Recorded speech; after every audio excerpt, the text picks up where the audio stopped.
Ya. Assalamualaikum warahmatullahi wabarakatuh.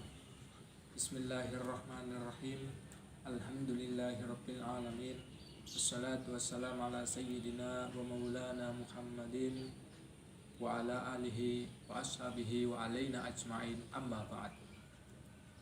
Yang saya hormati Sen Pembimbing Lapangan PL Bapak Khalilullah MAG beserta istri yang juga merupakan pembimbing lapangan, Ibu Siti Samsiatul Ummah MAG. Perkenankan, saya Misbahul Munir ingin menyampaikan tugas berupa video.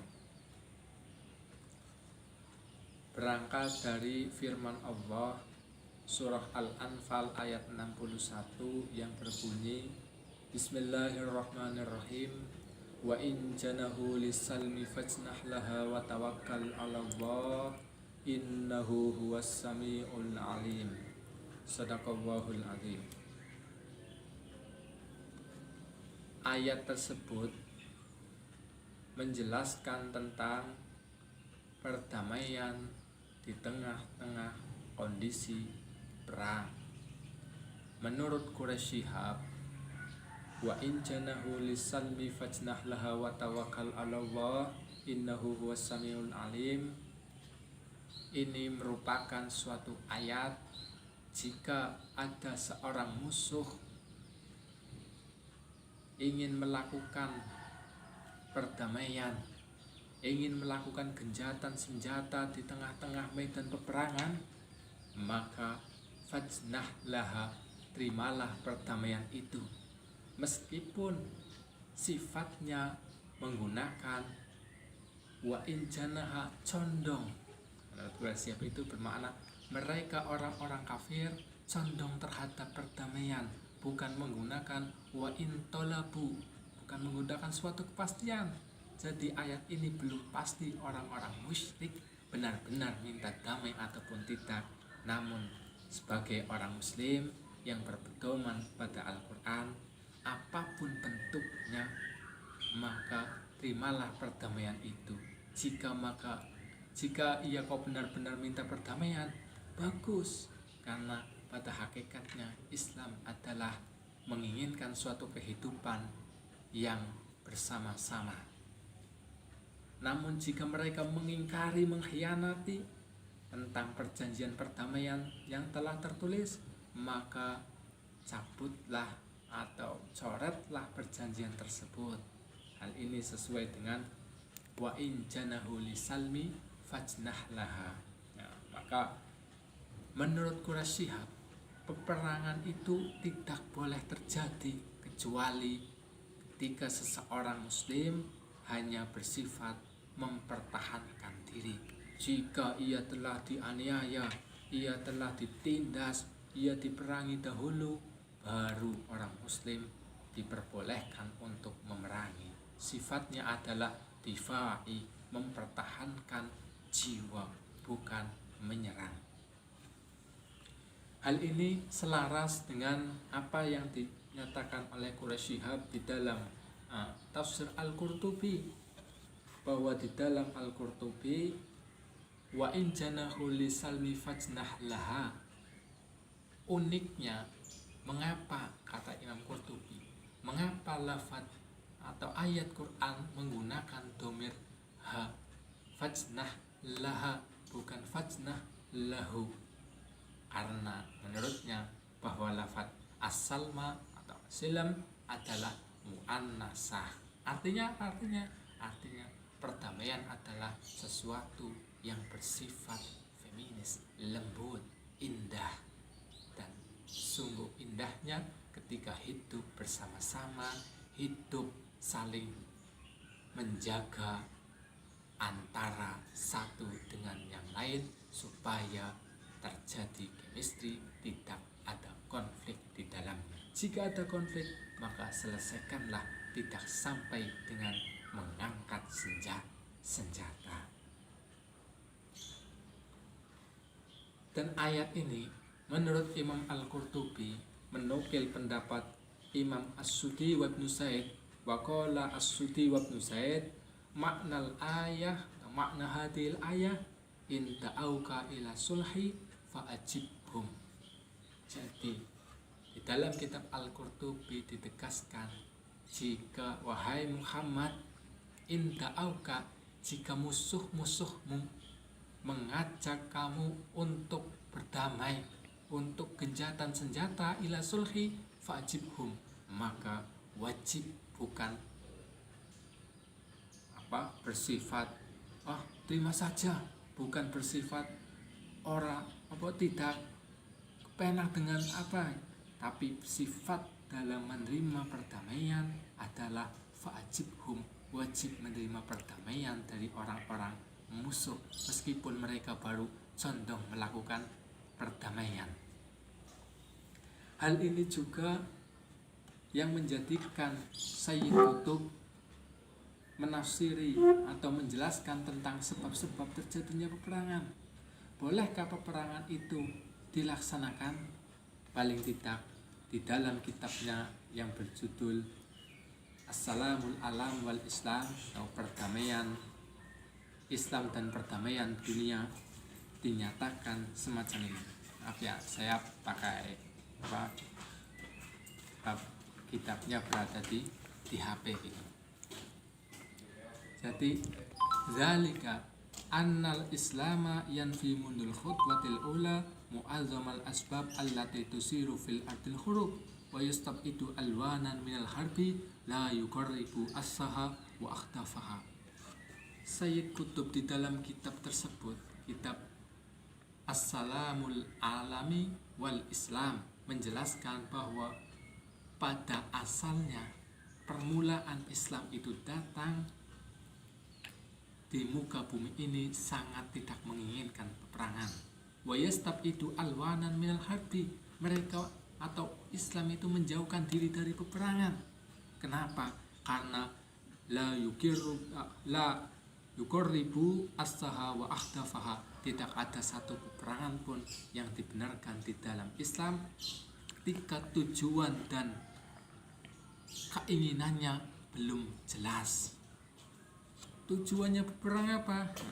Maka ada suatu hadis di dalam kitabnya menerangkan, pernah suatu ketika ada seorang laki-laki yang mendatangi Nabi Muhammad Sallallahu Alaihi Wasallam, kemudian berkata, "Ya Muhammad,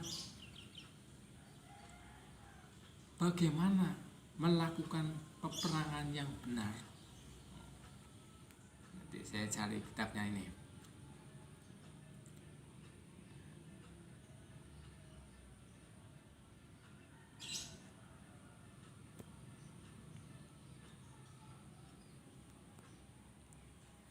Ini seperti hanya kama yastab'idu al-huruba allati yusiruha hubbul amjada az-zaifah lil muluki wal abdal. Peperangan juga dihindari dalam Islam karena ingin menginginkan suatu kekuatan amjad, suatu kepemimpinan, suatu pangkat. Tidak diperbolehkan peperangan dengan dasar hal tersebut. Atau juga ingin merampas. Perang itu biasanya ada yang namanya maghnam atau harta rampasan. Tujuan ikut perang adalah ingin mendapatkan harta rampasan, juga tidak dibenarkan. Ketika tujuannya juga ingin menindas seseorang, ingin menindas sesama manusia, juga tidak dibenarkan. Sehingga pernah ada suatu ketika ja'a ar-rajul ila Nabi sallallahu alaihi wasallam faqala ar-rajulu yuqatilu lil maghnam war-rajul yuqatilu lil dzikr war-rajul yuqatilu lil yura. Mereka berkata, "Faman fi sabilillah ya Rasulullah?" Qala sallallahu alaihi wasallam, "Man qatala litakuna kalimatullahi hiyal ulya fa huwa fi sabilillah." Bahwa berangkat dari hadis tersebut, ada seorang laki-laki yang sowan ya istilahnya, sowan mendatangi Rasulullah sallallahu alaihi wasallam, kemudian berkata, "Ya Rasul, ada seorang laki-laki melakukan peperangan tapi tujuannya hanya ingin merampas, tujuannya ingin mencari hartanya orang kafir, hartanya orang-orang musyrik. Jika mereka kalah, maka harta itulah yang menjadi tujuan saya. Juga ada seorang yang berperang, kemudian tujuannya adalah lizikri, supaya nama mereka diabadikan, supaya nama mereka dikenang dalam sejarah. Juga ada seorang yang perang tapi niatnya adalah liyura, ingin mendapatkan sanjungan, ingin mendapatkan pujian. Bagaimana ya Rasul, orang-orang yang melakukan perang seperti ini, apakah mereka termasuk perang fisabilillah? Jawabannya Rasul, man qatala litakuna kalimatu wahiyal ulya fahuwa fisabilillah. Model-model peperangan yang menginginkan harta, yang menginginkan jabatan, yang menginginkan namanya selalu dikenang, ingin mendapatkan pujian, disalahkan oleh Rasul, tidak dibenarkan. Tidak ada satupun yang membolehkan perang dengan landasan hal tersebut. Hal tersebut hanya ada satu peperangan yang diperbolehkan dalam Islam, yaitu litakuna kalimatullahi hiyal ulya fahuwa fisabilillah, hanya untuk menegakkan kalimat Allah, kalimatullah yang luhur, liisti'la'i kalimatillah. Maka berangkat dari hadis tersebut bahwa Sayyid Qutb menjelaskan peperangan bukan hanya difai. Nah, ini yang menjadikan perbedaan antara Quraisy Shihab dan Sayyid Qutb. Kalau Quraisy Shihab sifat perang hanya difai, untuk mempertahankan diri, sedangkan Sayyid Qutb perang bukan hanya difai, akan tetapi juga liisti'la'i kalimatillah, sehingga pada puncaknya menurut Sayyid Qutb wa hatta la takuna fitnatu wa yakuna dinu lillah, sehingga di muka bumi ini tidak ada lagi orang-orang yang menyembah selain Allah. Hadirin rahimakumullah, berangkat dari 3 tafsir tersebut, ada satu titik temu yang sangat ideal, yaitu Islam tidak membenarkan peperangan.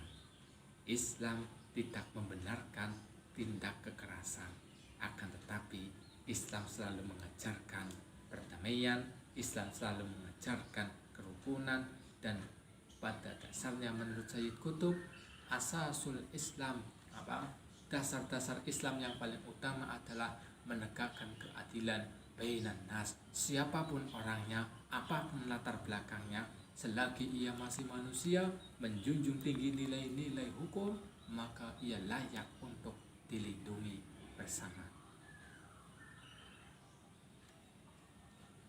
Hanya ini saja yang mungkin yang bisa saya sampaikan. Mudah-mudahan bermanfaat bagi saya. Kurang lebihnya minta maaf yang sebesar-besarnya. Wal afu minkum. Wassalamualaikum warahmatullahi wabarakatuh.